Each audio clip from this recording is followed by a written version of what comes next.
welcome everybody. Tom here, your host for Hustle and Grind.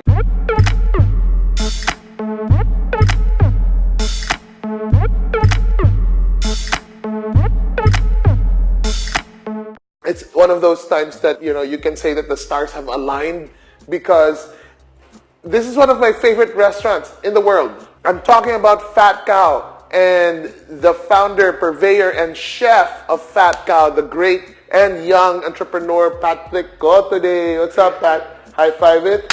All right. You've been doing a couple of interviews and stuff. I'm sure you've been asked this, but I'm going to ask it again for the benefit of everybody who's watching right now.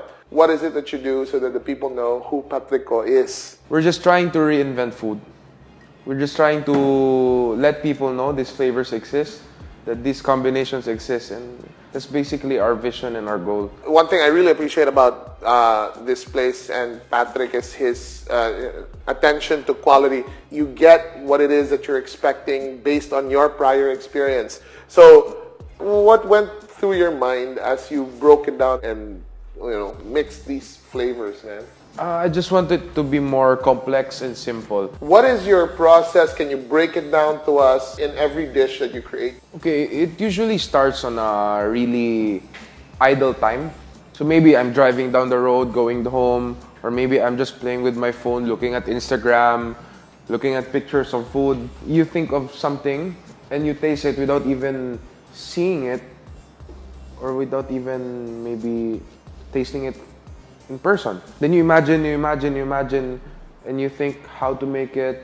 This would be good with this one. You add a little bit of this, a little bit of this. You're just accessing your memory of what you tasted before. Then after, when you're ready, when you've contemplated everything you want, you apply it of what's available. First, there's like an inspiration stage here. Inspiration. And then you imagine it. Then you access memory and taste. And then you apply it. In the imagine part, is this where you think about how to cook it? Yeah. Imagining means the way it's cooked, flavors. Would it be salty? Would it be sweet? Would it be acidic? Or maybe a little bit sour? From there pa lang, you need to decide, I can imagine what the end product would taste like. For me, plating comes last. Oh, but that's like the fun part. Yeah, that's the fun part. So you don't need to pressure yourself na it has to look so good, it has to look like this one, it has to be plated like a clock, diba?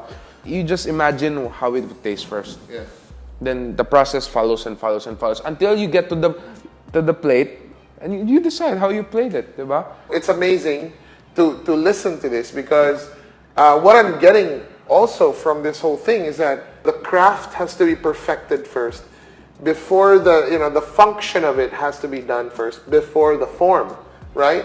So we want to get that whole, is the flavor right, the cooking is right. Then from that, the aesthetic design aspect comes at the end. Yeah. Sa end na siya. Yeah, actually that's how I train my people too. Like when I give them the free hand to do something, I just tell them that murag, it's good, no? Parang lami lagi si prawns or si chicken na yung ani, then something like this and like that and like that. Can you do it?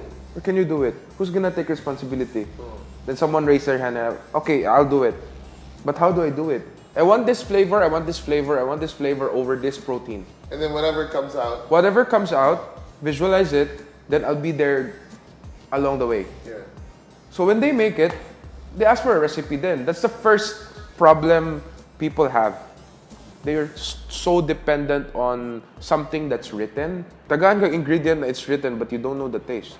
How is that possible? You're gonna put 1 tablespoon of, let's say, whatever ingredient, but you don't know what 1 tablespoon tastes like. So basically, for me, recipe is like, I don't know, useless or irrelevant, but it's good baseline, but it's a good ground to start. But still, you need to know. You need to know. You need to be able to envision it, and the only way you do that with food is to actually try it, taste it, know the flavors. And for a customer who dines at a restaurant, that's actually the first thing. Right? The first thing they see. They see it and they're like, it looks good or it looks bad, yeah. And then the flavor comes next. It's almost like for the creative side of food, it's different. For the receiving side of that creativity, it's different. Quick review for Pat's process and Fat Cow. So first, draw an inspiration. Yeah. Boom. And then start imagining it. Imagine how you're gonna cook it. Imagine like the length of time you're gonna boil it, whatever. And then start accessing memories of flavors and tastes that you had before that may influence the dish too. And then application is experimentation. Just let's figure it out. And if somebody else does it, have them do it. And then the final stage is just to plate it, making sure that it's aesthetically pleasing as much as it tastes good. Amazing stuff. Pat, thank you so much for the process, man. But like, let me ask you this. I heard, I'm looking at his Instagram. You check out his Instagram, check out his profile. There's a bunch of different food items that I don't see on the Fat Cow menu. What's going on? Is there something new cooking? Right now we're doing R&Ds. Ooh. Yeah, so for our next restaurant, it's mostly Asian food.